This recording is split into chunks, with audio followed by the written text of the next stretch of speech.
আজ আমি শেয়ার করতে চলেছি ঠাকুরবাড়ি হেসেলের রুই মাছের দই তেল। এটা খেতেও যেমন অত্যন্ত সুস্বাদু, তেমনি সময়ও লাগে খুব কম। প্রথমেই আমি আপনাদের পুরো ভিডিওটি দেখার জন্য অনুরোধ করছি। কথা দিলাম, পুরো ভিডিও দেখার পর আপনারা কেউ আশাহত হবেন না। পাপড়ির লাঞ্চ বক্সে সবাইকে স্বাগত জানাই। আমার চ্যানেলটি ভালো লাগলে, আজকের রেসিপি ভালো লাগলে চ্যানেলটিকে কিন্তু সাবস্ক্রাইব করতে ভুলবেন না, আর পাশে থাকা বেল আইকনটি প্রেস করে রাখুন। প্রথমেই আমি 4টে মিডিয়াম সাইজের রুই মাছ নিয়ে নিয়েছি। তার সাথে পরিমাণ মতো হলুদ গুঁড়ো আর পরিমাণ মতো নুন আমি দিয়ে দিলাম। আর দিলাম 2 চামচের মতো টক দই। টক দই আমি একটা সাদা কাপড়ের মধ্যে নিয়ে ভালোভাবে জলটাকে ঝরিয়ে নিয়েছি। তারপর যে টাইট যে টক দইটা হয় সেটা দিয়ে দিলাম। আর দিলাম 2 চামচের মতো সর্ষের তেল। এই উপকরণগুলো দিয়ে ভালোভাবে আমি 8 ঘন্টা থেকে 1 ঘন্টার মতো মাখিয়ে রাখবো। আপনারা চাইলে কিন্তু 10 থেকে 15 মিনিটও রাখতে পারেন।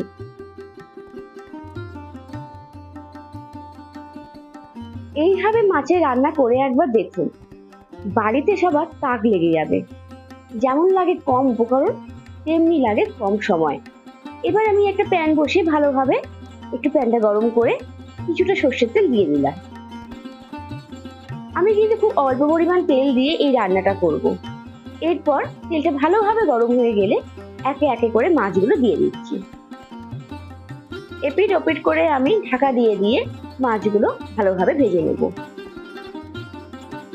বাংলার নানান ধরনের অথেন্টিক রান্না, তার সাথে গ্রাম বাংলার হারিয়ে যাওয়া রান্না, ঠাকুরবাড়ি হেসেলের রান্না, এই সমস্ত রেসিপি দেখার জন্য কিন্তু আমার চ্যানেলটিকে সাবস্ক্রাইব করতে ভুলবেন না।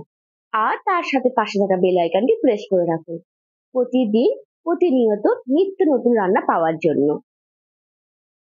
আমি এখানে 2 থেকে 3 বার ঢাকা দিয়ে দিয়ে মিডিয়াম ফ্লেমে মাছগুলোকে ভেজে নিয়েছি।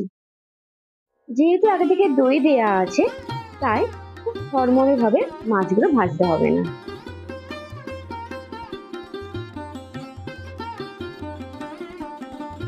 আর একবার ঢাকা দিয়ে দিলাম, মাছগুলো ভালোভাবে উল্টে নিয়ে আরো 1 থেকে 2 মিনিট পর ঢাকাটা খুলে আমি এবার মাছগুলোকে উঠিয়ে নেব।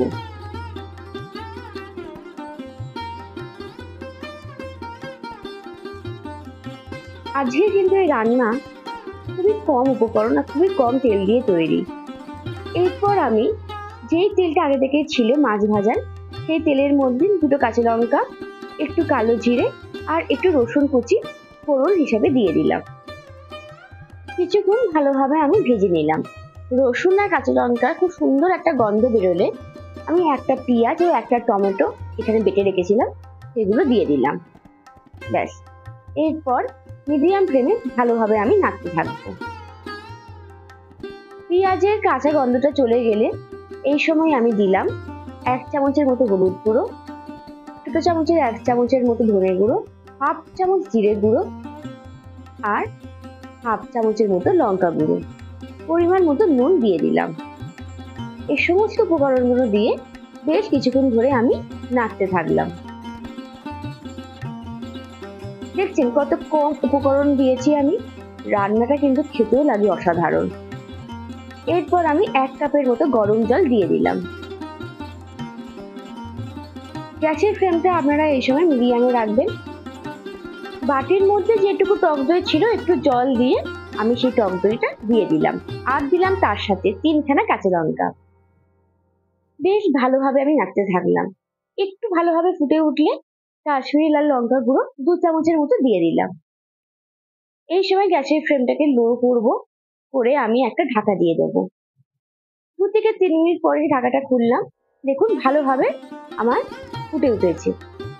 এরপর আমি আগে থেকে ভেজে রাখা মাছের টুকরোগুলো দিয়ে দিলাম। আজকের রেসিপি ভালো লাগলে পাপড়ির লাঞ্চ বক্স কিন্তু সাবস্ক্রাইব করতে ভুলবেন না, আর পাশে থাকা বেল আইকনটি প্রেস করে রাখুন।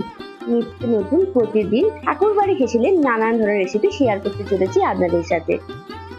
সবার শেষে নামাবার আগে আমি একটু ভাজা মশলা দিয়ে দিলাম। আপনারা চাইলে গরম মশলা দিতে পারেন, আর দিতে পারেন ধনেপাতা বা কাসুরি মেথি। আজ আমার বাড়িতে নেই তাই আমি দিতে পারলাম না। অসাধারণ লাগে এই রুই মাছের দই তেল। 1 মিনিট ভালোভাবে ফুটিয়ে নিয়ে গ্যাসের ফ্লেমটা আমি অফ করে দেবো। আমার রুই মাছের দই তেল রেডি। একবার এইভাবে রুই মাছ রান্না করে আপনারা বাড়ির লোককে খাওয়ান, আশা করছি আপনার সবাই নাম ঢাক করবে। যাই হোক, আজকের রেসিপি এখানেই শেষ করলাম। আমার চ্যানেলটিকে ভালো লাগলে, আজকের রেসিপি ভালো লাগলে চ্যানেলটিকে আপনারা একবার ভিজিট করতে পারেন। তার সাথে আমার চ্যানেলটির পাশে থাকুন, সাথে থাকুন। আবার অন্য আর একদিন অন্য কোনো রেসিপি নিয়ে আসবো। আপনারা ভালো থাকুন, সুস্থ থাকুন। টাটা।